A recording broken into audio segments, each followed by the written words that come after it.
Hello, everyone. You're watching Speak Your Mind with Dr. Ryger. I'm Neza Alawi, founder and CEO of Mayshad, the New York-based company that empowers women on a daily basis. I'm here with Dr. Risa Ryger, our clinical psychologist and investor at Mayshad. Our guest today is Perez, entrepreneur and Emmy Award winning makeup artist. Hello, Dr. Ryger. Thank you for joining us every week with a positive thought. And for today's positive thought, I want to share an experience that I had with you with my dog, Sammy. So if you're tuning in for the first time, Sammy is my little Bichon. And during this time of warm weather, one of the things that I really love to do is to go out and meditate outside, which is part of my morning routine. And Sammy didn't join me at the beginning, but she came out a little bit later. And I was there very much in my stillness. And she took her paw and she started kind of pawing to me a little bit. And because she became uncomfortable, she wanted to make sure and check in with me that I was okay. And she did it in the most gentle way. And what I want to bring out from this is that how important it is. It just really came to me, the importance of how we give people feedback. And the feedback doesn't have to be verbal, but that how much we're looking to people to be responsive. And when my dog wanted to know how I was doing, that it really brought to full light how important it is in our responsivity to one another. And that sometimes we're even looking for the tiniest little signal to know where the other person is or where we are, that we can communicate that to others. So that was my moment, Neza. And so please share with us what happened with you this week. Well, this week is my birthday, and I'm not a big birthday person, but every year it's my time with my daughters where I tell them with like very small budget to think of something that would make me happy, but like very little budget, like something like $20-$30, but for them to go and think of something. And it's always surprising because I realize how much they know me. And it's the surprise is always amazing. So today we're talking about saving face, the year of masks. What do you do when you see what you really look like, when we're looking at ourselves, for most of us, for the first time on a screen?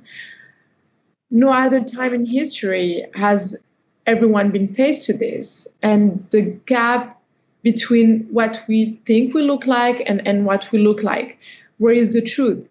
Can we talk about this, Dr. Ryger? Neza, absolutely. No one here has really signed up, unless it's your profession. No one here has really signed up to be on camera. And so we've been thrust into this position where we're on camera a lot.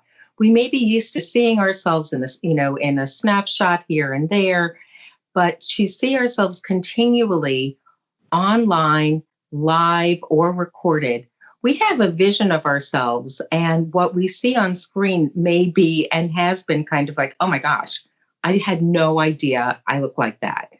Do I really look like that? And what am I going to do? And so when there's a gap between what you think you look like and what you look like, there come the questions of what do I do? And that brings up a whole other set of feelings about, well, what is it that you're seeing that you feel is so not okay? How do we accept what we look like? How do we accept what that means to us? And I think this is a good place for us to start together today, Neza. Thank you. That throws me to an experience that I have with my daughters. They're at that age where they're growing up into teenagers and growing up like young ladies, I would say. And one of my advices to them, where when they started being at that weird age of having acne, of not knowing, like what their style has to be and so on, I asked each one of them at different times to spend some time alone in front of the mirror.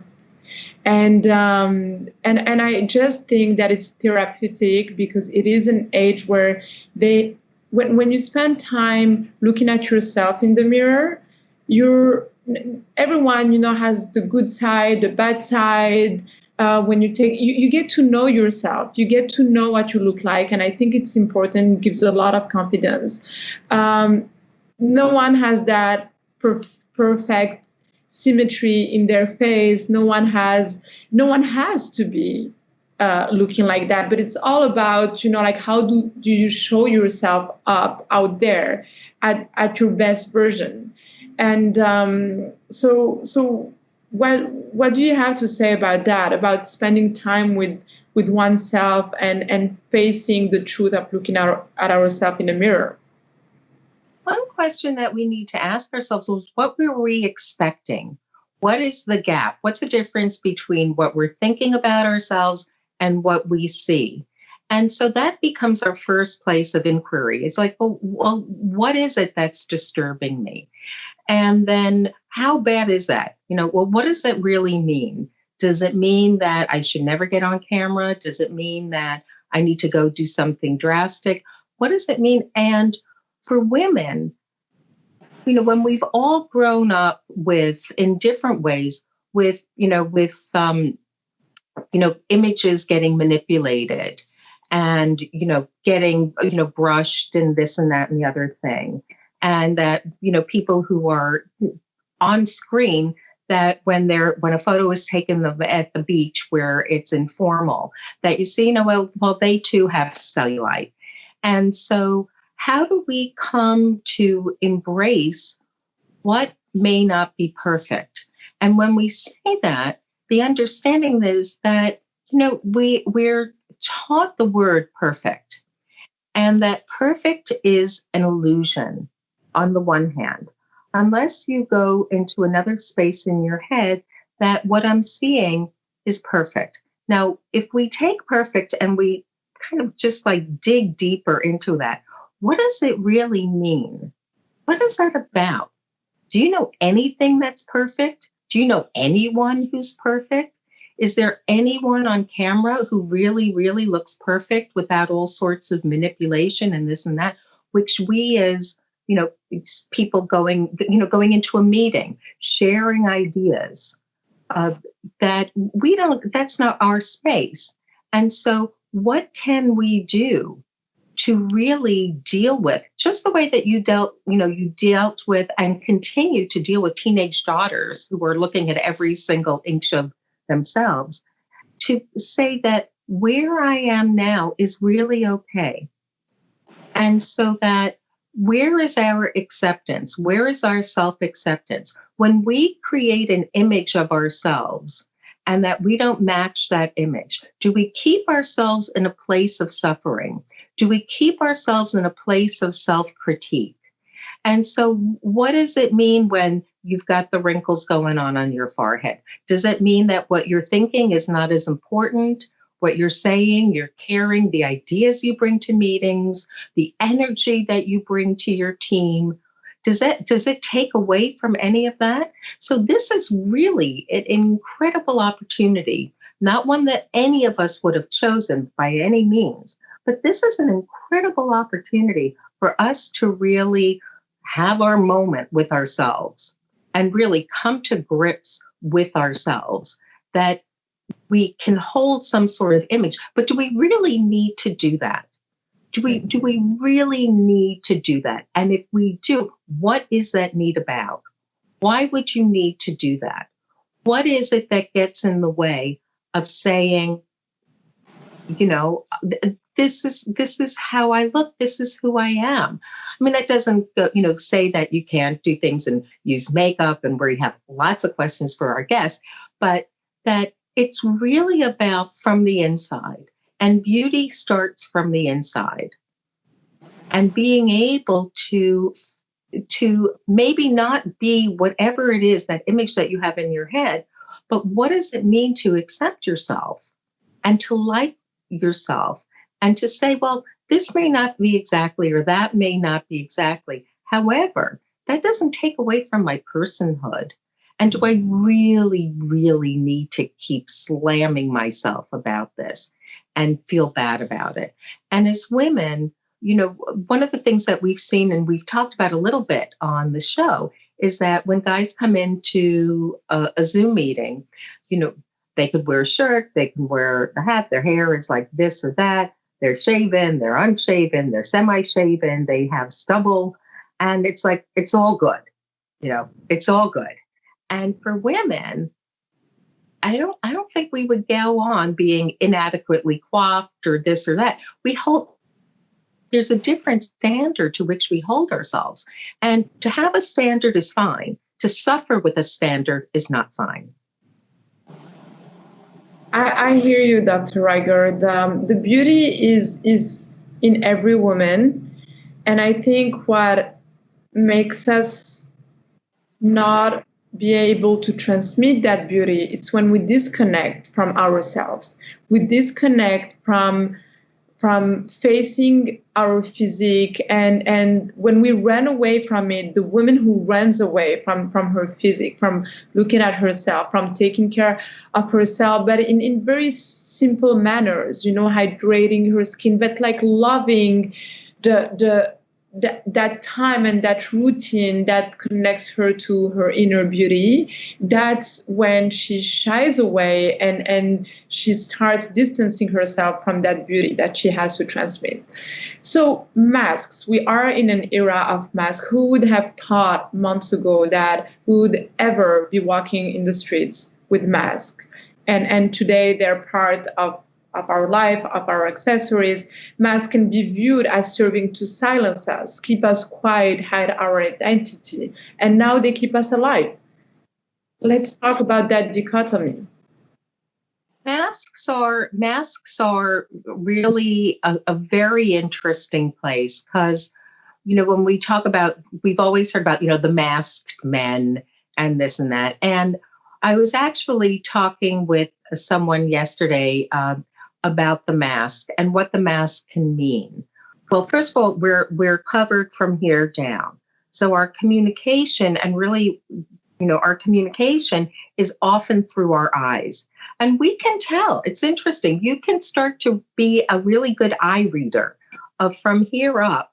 What is somebody communicating? Are they looking angry? Are they smiling? Are they looking pensive? Are they in soft face? And that's one piece. And that for a mask, because I was trying to help a mom with their child, help the child be able to wear a mask and feel more comfortable with it. And so, we were talking about how the mask at this point in time, which is different for us in the US than any other time, that the mask is something positive in that the mask, when we wear a mask, it's the communicating that we're part of community. And that when we're part of community is about supporting and helping take care of one another. And it can translate so easily right now to wearing a mask. And that wearing a mask, especially for little kids, let alone for adults, but for little kids, can really be a point of pride. It makes you part of the community. It makes you part of what do I do? How do I contribute to help making things better?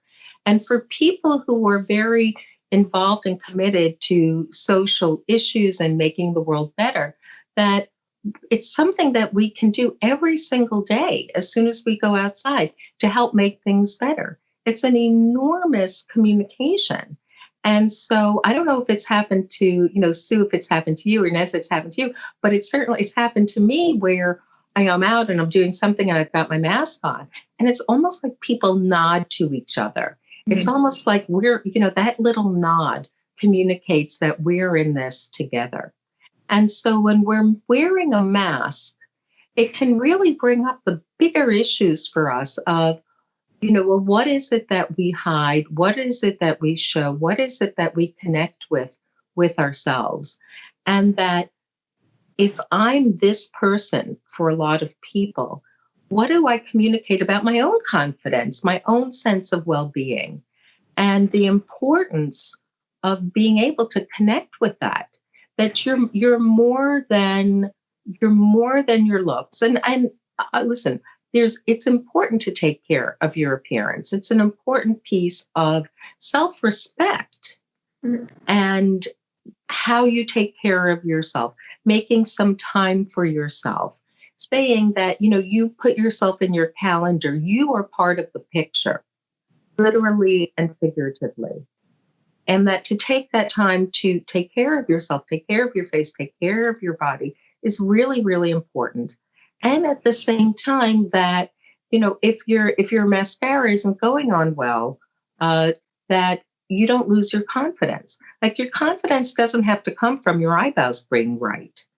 You can still be really confident in spite of your eyebrows or in spite of something else. That no way that you look has to take away from your feeling about yourself. You can strive to make yourself better, healthier, more comfortable in your own body, so that exercise, eating well, sleeping well, those are important ways of taking care of your body.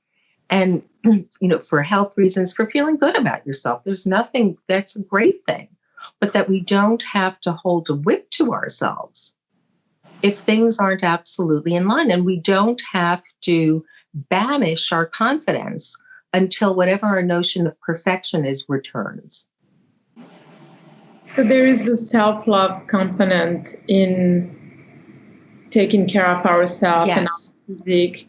It shouldn't be for the effect of, oh, I'm going to wear this cream because this cream is going to take off my wrinkles. No, I'm going to apply this cream because I want to massage my face and hydrate my face. And therefore, if I'm doing this with the self-love of nourishing my skin, then that's what takes you off to being in an anti-wrinkle treatment. The self-love and then the communication. When you talked about respect, yes, it's respect of yourself and your way to communicate to the world. The how I want to show up, it's how I am communicating.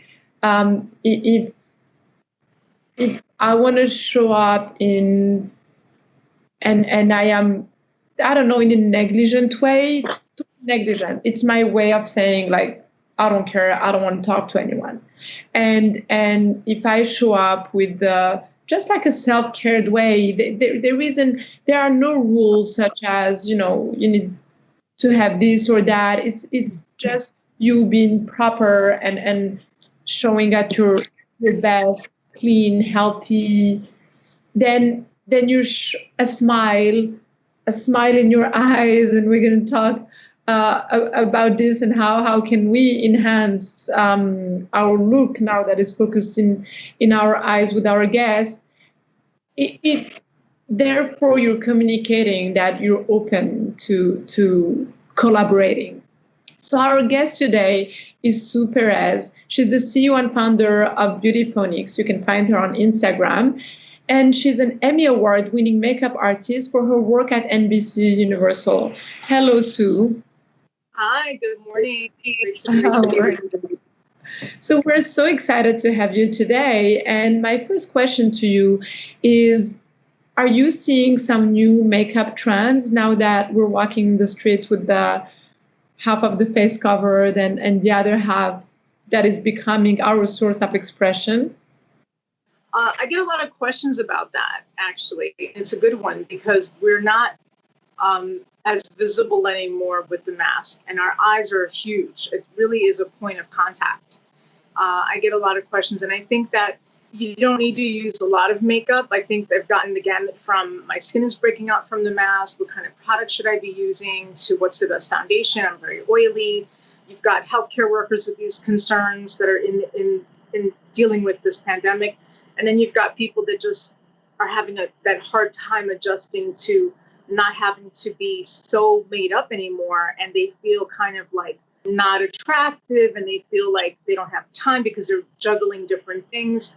I think the look really is about doing something for yourself to feel good. I think the ritual of applying makeup or doing your hair, it makes an instant confidence. Like we all know what it's like when we get a blowout, right? And you leave the hair salon and you're walking down the street and you've got that song in your head because you feel fabulous.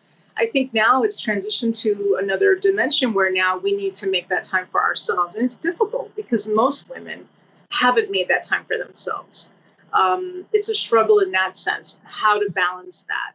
Now we're home, Do we need to get dressed up? Absolutely. Men have a different, they kind of get a pass when it comes to the grooming because they just show up. And my husband's doing a Zoom call, and it's truly embarrassing to see, it's like, put on some pants, you know what I mean? So it's different. It's totally different. But I think with makeup in regards to beauty, it's really about the ritual. I think women and there's more conversation now around that. I get a lot of questions on Quora. I have over 100,000 content views because young women especially ask me questions about products and how to use them and what's the best and things like that. But the most riveting comments that I get or questions have to do with identity. Like a young woman who said something to me like, she said, how do I even know if I'm beautiful? Like, what is that? And it was really defining because so many young women are constantly comparing themselves to what they see in the media and celebrities. And there is that standard, right? There is this, and there is no perfect, as you were saying earlier. Like there is like, it doesn't exist. When you look at these images, they get edited, they get, photoshopped. I mean, I was a model at one time in my life, and I got hired for how I looked, but I was a hand model, and those images get, completely airbrushed and photoshopped to look perfect. So there's a standard that really truly doesn't exist. And young women really feel in this insecurity. I think the ritual of putting on makeup and taking care of your skin is a holistic energy that we need to give ourselves. Totally. It's that idea of spending time with oneself. And yes, and really bonding with your face and what do I want to enhance here and there. And I also feel that there will be a big change in your industry because today, not only when we're out, we're wearing masks. So what does it look like in terms of makeup? But on top of it, when we're in, we're more on camera when we're not. And so total changes coming up in the makeup industry. The other thing is when you're wearing a mask, you put the makeup all over, like your lower face, and then you're wearing the mask and you're like, okay, I just smooshed everything. So yes, I'm sure there will be also products that will come up to overcome this. So Sue, as I'm listening to you and I'm listening to how you think of makeup and how you think of beauty, that beauty and makeup, it's very individualized, and that it can be an important part of who you are. Certainly the bodies that we're in are really important to our identities. And I'm thinking about how important it is about how you communicate with younger women and they're being able to, accept themselves and really tear down a standard that is impossible. And like certainly now with all of the ways that people are communicating through Instagram, through social media, everybody has their biggest and best moments. But right now, we're hoping that the T-shirt that we're wearing, what hasn't been worn out, and we only have one day's worth of stains on it. So, is there another day's use out of it? So how do we now, in very easy ways, how do we now take care of ourselves? And especially we're in the screen all day, I'm thinking about what effects that has on your skin as well. We need to make the time like we would make an appointment for anything else. The same way that you would schedule an appointment to see your personal trainer or get a manicure or see your doctor. I think we need to make that time for ourselves and creating those boundaries, which I think as women, we always have a hard time doing. I know in my own relationship with my husband, just dealing with the logistics of the apartment and home office and scheduling, okay, I'm going to be on camera now, so you got to be quiet. You can't make any. So you have to set boundaries. I think there's no other way that as women, we're going to make that time.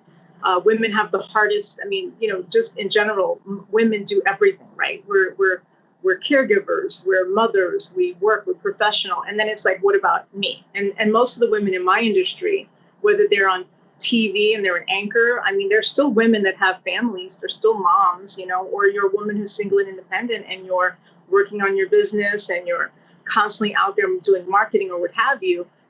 scheduling that time for yourself has to happen. And it's just going to take you looking at your calendar and just saying, I'm unavailable between X and X because that's the time I'm going to sit in a hot bath and light a candle and listen to some good music or have a glass of wine or whatever it is you need to do to feel like you have some sense of stability. And as women, we can't function. I don't think that we can really do the work that we're here to do.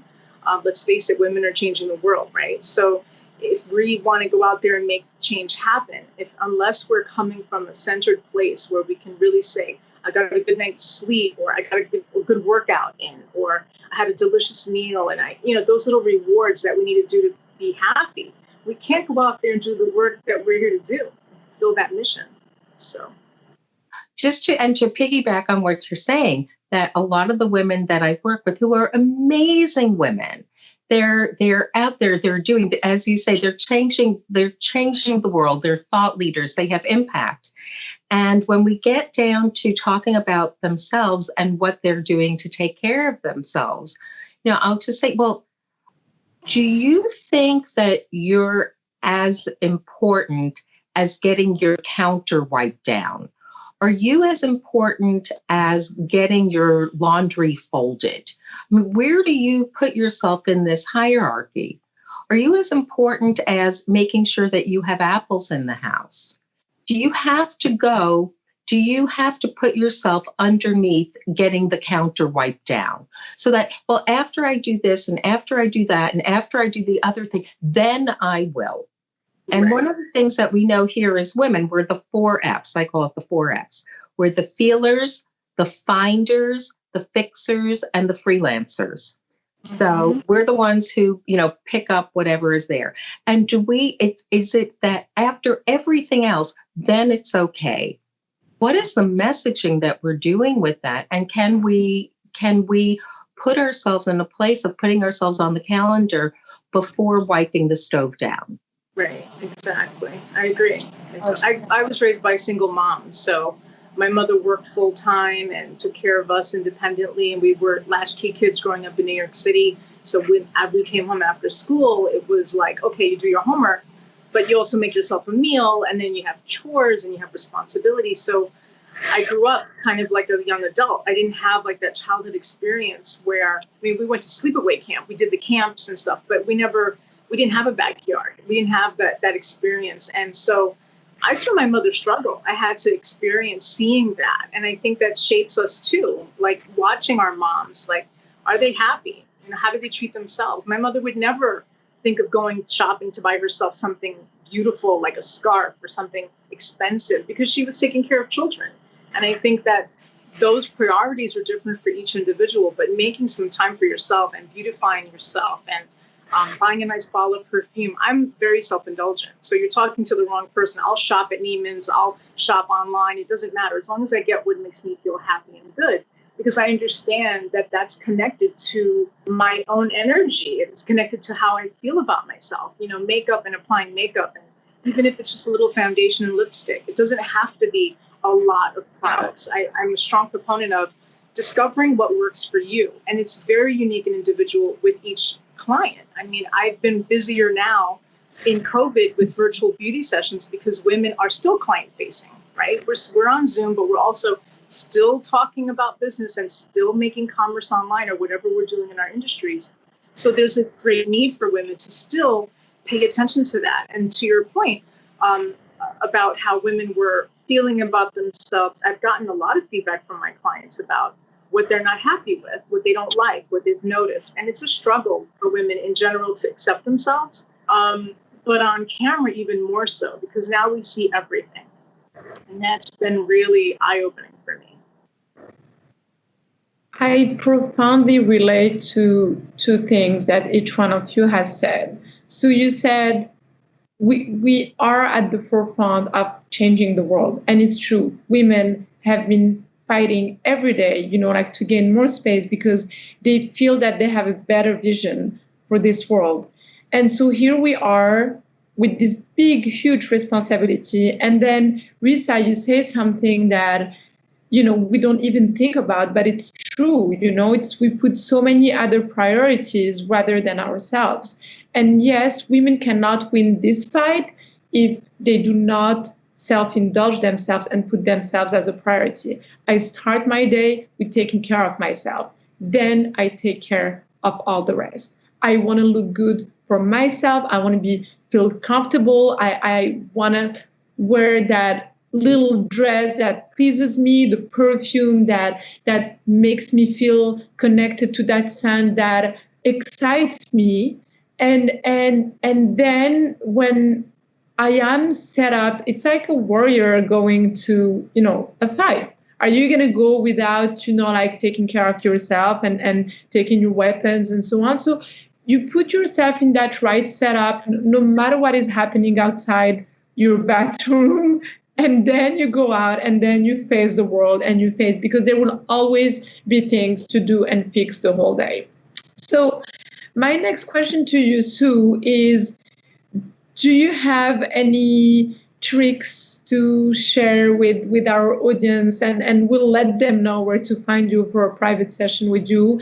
But any quick fixes as we're showing up on Zoom the whole day? That's a great question. There's so many quick fixes. Like, I have quick fixes for eye makeup. I have quick fixes for your hair. I have quick fixes for your nails.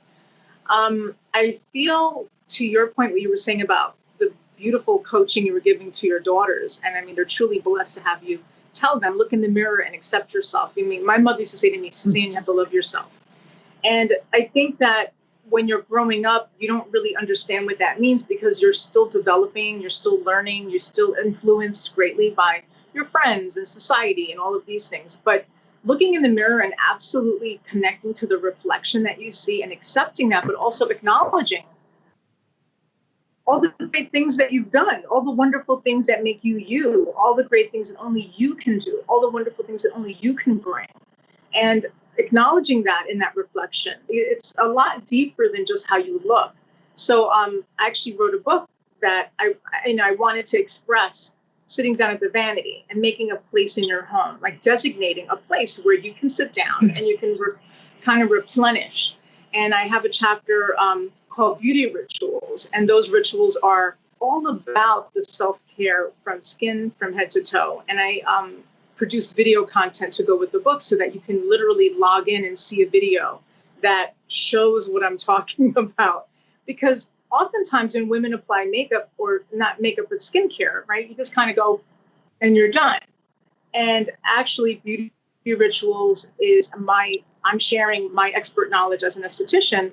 When I'm in clinic doing facial massage, there's certain techniques we do to rejuvenate the skin. And I share that in the book because I want women to understand you need to apply those products in a way that really support the skin and encourage cell turnover. And, the skin itself is magic, right? It heals itself. It protects us. But if we don't encourage the skin to do what it's supposed to do, then we're just missing out on a huge opportunity. So I think the best tip is sit down, and when you apply your products, apply them with care. Think about how you're applying these, the body lotion, and when you're washing your hair in the shower, and give yourself a scalp massage. The contact, especially now that we're missing out on just the human connection of being able to hug people and touch people or see their smile. There's a lack of connection now because of that. So we have to give it to ourselves. We need to reconnect to that, basic human need, which is to feel warmth. If you don't have a partner or a loved one at home that you can, feel connected to, then you need to really make that time to just give yourself a hug. Like, I was even reading online about groups about that. They hug each other, like you can rent space and just do hug-a-thons, because human contact, and that is so essential. It's so necessary. Self-care is like an overused word, but it's never going to go away. And if we don't really acknowledge that for ourselves and just encourage that, we're just not going to be happy. It starts there at a fundamental level. So do you have any, I know lots of people have asked me, I told them, oh, you're not going to believe who's on our next show. We have a makeup plus artist coming on. And so the kinds of questions I was getting was, oh, could you please ask her? And I'll just go through the fast list just to kind of give you an idea. What do we do with droopy eyes? What do we do with dark circles? What do we do when our necks aren't what they have been? And are there any, I know it's much more complicated than that. And I know that you have a very, very, serious and professional orientation to this. But if you could just address just a little something that people can come away with, just to make to even today through your expertise a little bit better for them, that would be fantastic.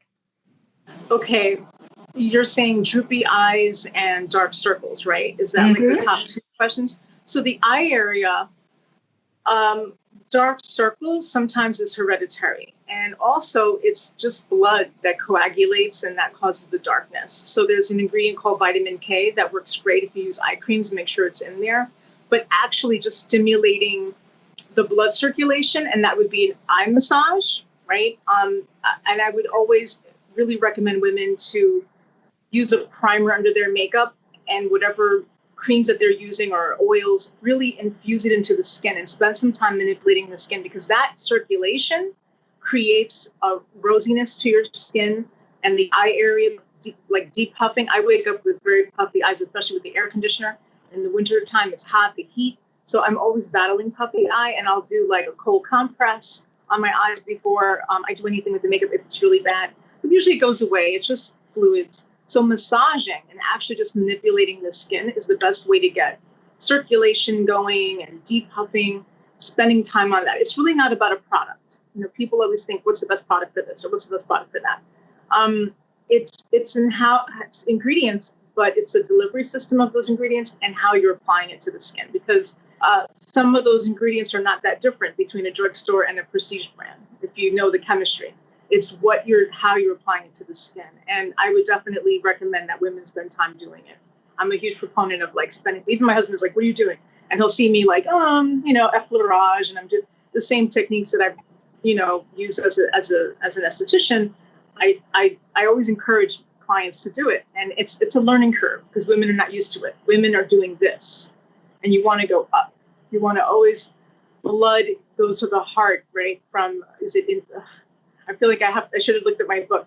The insertion flow to the blood, and you're better being a doctor. The blood goes to the heart, it goes back to the body. So you want to always go upward with massage versus downward. Even on your legs, your feet or anything, it's always upward because the blood goes toward the heart and it gets cleansed and goes back to the body. So it's just spending time with that massage. This is so fantastic because we get educated in all sorts of things. I have a lot of education under my belt, but I got to tell you, no one's ever taught me really how to take care of my skin like this. Oh, and you know what?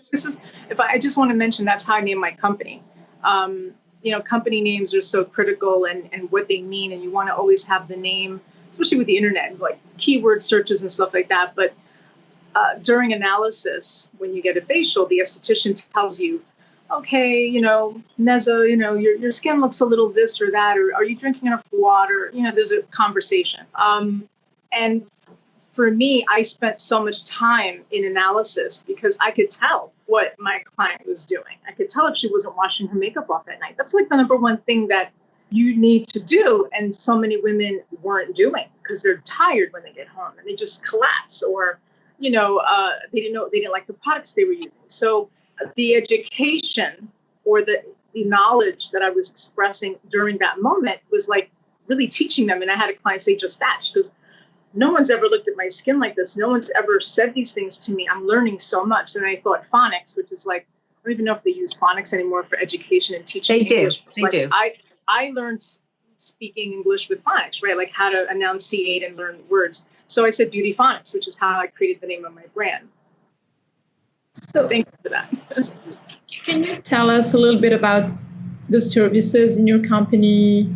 Who do you work with? What type of clients? Just to let our audience know where and how to reach out to you.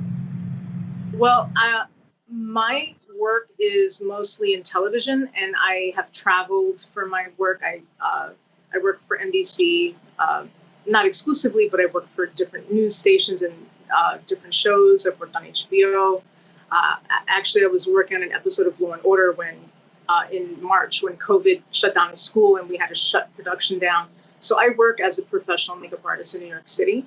And then my clients hire me through my website, and they can schedule a consultation with me, and I do 30 minutes if they just want to do like a review, because women have products and have makeup and are very savvy. So sometimes it's just, let me just see if I'm doing things correctly. So I do a half-hour consult, and it happens over Zoom, and then I do an hour-long session if you really want to go like soup to nuts, and I show you like, this is what I recommend and how to apply certain products. It's more of an education. And I have a package where people can buy 3 sessions if they want more time learning how to do makeup, because it is an education. Most women do their own makeup, but never did things or haven't done them the way that they could do it in a better way or more flattering. Recently, I had a client who, she's really not a makeup person, but the biggest change for her on camera were her eyebrows. And I encouraged her to change them, and she did. And we spent most of the time on doing like a brow game session where I completely transform her brow. And we're doing this virtually now. And I have to tell you, when I unpacked my makeup kit, I was so depressed because, I put away the products. I have a special cabinet that I store all the products, and I pack my kit according to the project I'm working on. I was really depressed thinking, when am I going to see, these palettes again? When am I going to work with, my brushes? And I felt depressed. But then with virtual beauty, and the consultations of my packages, it just infused me again. It just gave me such a great confidence to be just available and just be useful. And as any person who's an artist, you feel creative again. So it's been exciting. And people can go right to my website, beautyphonics.com, and there's a page there, work with me, and it's a lot of my press and all that as well. That is great. I'm so happy to listen to you today, and we're letting all the Mayshad women know about you and your services. Last question, Sue, is how did you become a makeup artist? Where did your passion start? I went to art school, actually. So I grew up in New York City, and I was obsessed with beauty. I remember growing up in my bedroom, I had tear sheets from all the fashion magazines on the wall. I always loved beautiful images in fashion, like a lot of young women do. And I went to art school, and I started working behind the cosmetics counter in Bloomingdale's when I was still a student. And I was able to freelance doing makeup and go to school full time. And I just had this natural ability to look at women's skin and just pick out colors and make all these recommendations. So I learned really by applying makeup, and that business took off for me. I became a makeup artist at different high-end stores in New York City, and I became a professional makeup artist by working on location. I built my portfolio. But just through really focusing on my career, my craft, I got my license. I worked in television. I used to freelance and do work for different news stations who didn't have a budget to hire hair and makeup. They'd have me come in and work with all the talent. And then I joined the union, and that was the door that led me to more, professional work, because in the industry, if you want to work film or television, you need to be in the union. So I am in the union, and I do exactly what I was, born to do as an artist, and I have a passion for it. So. Great. Well, you are definitely inspiring, and you transmit that that urge for us to want to connect to ourselves, and that is, and you're making it accessible. So thank you so much, Sue. Dr. Ryger, can you leave us with one of your beautiful conclusions on using this time and the importance of using these times and what is happening to us with COVID to reconnect to ourselves and our inner beauty? So first of all, I too really want to thank Sue. Sue, you've brought such incredible information and important messaging for our Mayshad community. And we are a community. This is part of the sisterhood. We hold everyone is welcome. We hold each other in support and caring. And so I really want to thank you for that. So, Dr. Ryger, thank you. Thank you. I feel really honored to be part of the conversation. So thank you. So for today's takeaways, that one, I'm going to do a takeaway from what you said, Sue, which is that it's not necessarily the product, it's the process. That it's the process and the procedure of what you do. And it's not necessarily about just knowing what the best product is, but really how you use it for yourself. And I love that. The second thing is that this is our opportunity. This is it for us to really get comfortable with what our appearance is. And remember, appearance is exactly that. It's appearance. It's what appears, what's there. However, when you unite that with who you are as a human being, don't leave that out. Don't leave that out about how you look, because whatever you look like is powered through who you are inside of you, the confidence that you feel, the message and the importance of what you bring to the world. And so don't leave that behind in terms of your appearance. Thank you. Thank you, Dr. Ryger. Thank you, Sue. Today you were watching Speak Your Mind with Dr. Ryger. Our guest was Sue Perez, makeup artist, Emmy Award winner for her work with NBC. You can join us every Monday at 4 p.m. Speak Your Mind with Dr. Ryger. And you can find us at joinmayshad.com. Thank you, everyone. It's always exciting to host this show with Dr. Ryger.